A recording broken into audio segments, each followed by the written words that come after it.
Hey everybody, welcome to my Plan Attack YouTube channel. Today we are going to be working on optimizing the floor plan of this 1,335 square foot or 124 square meter 3-bedroom house in Queens, New York. It's in the Howard Beach neighborhood. Now this project was submitted to me by Syed. Now he needs some design advice on how to renovate this house that was built in the 1970s and to optimize the layout because it's kind of dated. And you can see from the photos just how dated it is. It's a little bit disco-y with all the mirrors and all the wallpaper. So we need to strip that all out and we need to make the floor plan more modern and up to date. So we're going to work on the kitchen, living, dining room today. Next episode, we're going to work on the bedroom, ensuite, and walk-in closet. So let's zoom in and have a look at the problems in the kitchen, living, dining area, and then we're going to get started. So eat-in kitchen. So everybody knows what that means. That means that we have a dining table in the corner, which is where you sit day to day and have all of your meals, and you're enclosed in this box and you're separated from the view and from the rest of the living spaces, and that is not great. So that is a problem. We need to open the walls up because Syed wants to entertain. He's got a big family and he wants to have a more entertaining space that people can gather and enjoy cooking in the kitchen. So in terms of the kitchen layout itself, it's not bad. However, the fridge is right next to the cooktop. We've only got about 6 inches of counter space. I never like that. And then it's close to the corner. The sink is in an okay location. It's right in front of the window, the dishwasher next to it. We've got a little counter space here and then a pantry here.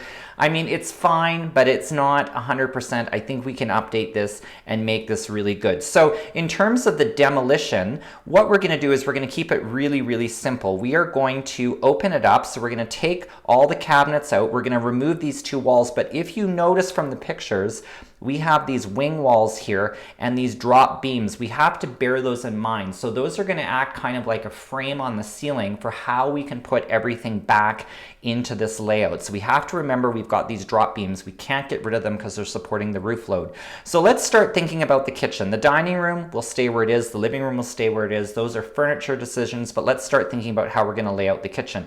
Now you look at this and you think, well, you know, the original layout that we had with the counter spaces in the L probably actually makes the most sense because kitchens generally like to be backed into the corner. I'm just going to sketch in these counters here, and it's nice because that closet, which is actually a linen closet, is exactly 2 feet in depth. So that's the depth of our counter right there. So we have this kind of shape here, which is kind of cool. And to make this more modern, we can add an island, which I think is a really good thing. So we can actually draw in a fairly good size island. I'm going to sketch this out really first, like very, very quickly, and we can play with it a little bit more and discuss the kind of orientation and layout of it. So we could do the island in this orientation, so it's this way. We could also do the island in this orientation, so it's this way. And we're going to discuss the pros and cons of each at the end of the episode, and you're going to vote on which one you think is the best. So remember, if you're enjoying this episode, click subscribe, because you don't want to miss a Plan Attack episode going forward. All right, let's get back to the design. Let's have a look at where we're going to place the appliances. I always start with the fridge first. It's the largest appliance, and fridges like to go in corners because they do not like to be in the center of a kitchen layout. So one option is to place the fridge in the upper right corner. The other option is to place the fridge in the bottom left corner. Now, if we do it in the bottom left corner, this is where it was originally. The reason I didn't like it here is because I felt like the cooktop didn't have enough space between the fridge and the cooktop. The sink, I think, most likely will have to go in front of the window. So maybe we should do the sink first in this case because it's pretty obvious that the sink is going to go in front of the window, which is where the original plumbing was, which from a renovation cost point of view is actually ideal. So we're going to have the sink there. I'm just going to shrink this down a little bit so it fits properly into my design here. We're going to have the sink. We'll put the dishwasher next to it. That makes sense. So I think the fridge actually probably should go on this side, and maybe we put it in a little bit. So maybe we stick it in a foot or two from the edge of this wing wall, and then this could be maybe a taller pantry.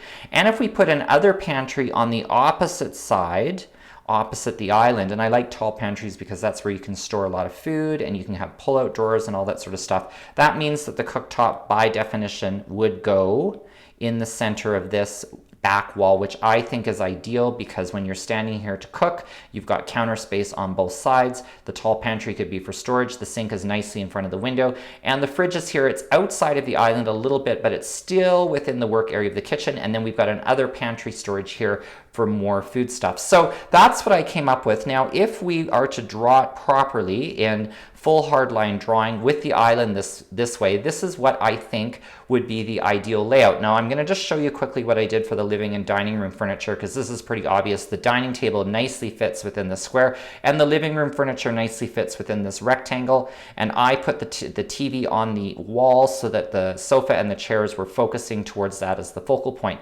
Now, this is the question that I have for you at the end of the episode. Do you like this option A better with the island basically opposite the cooktop, or would you prefer the island to rotate 90 degrees? I think it's 90 degrees. I always get 90 and 45 mixed up. I think this is 90. And sit this way so that the fridge, the cooktop, and the sink were all within the work zone behind the island. Now I might want to move this up a little bit just so it's not entirely so wide behind there, but maybe something like that. We could probably adjust the appliances a little bit. So I want you to study both plans and let me know whether you prefer option A or option B for the kitchen island. And make sure to watch the next episode, part 2, which is where we are going to renovate the primary bedroom, the ensuite, and the walk-in closet.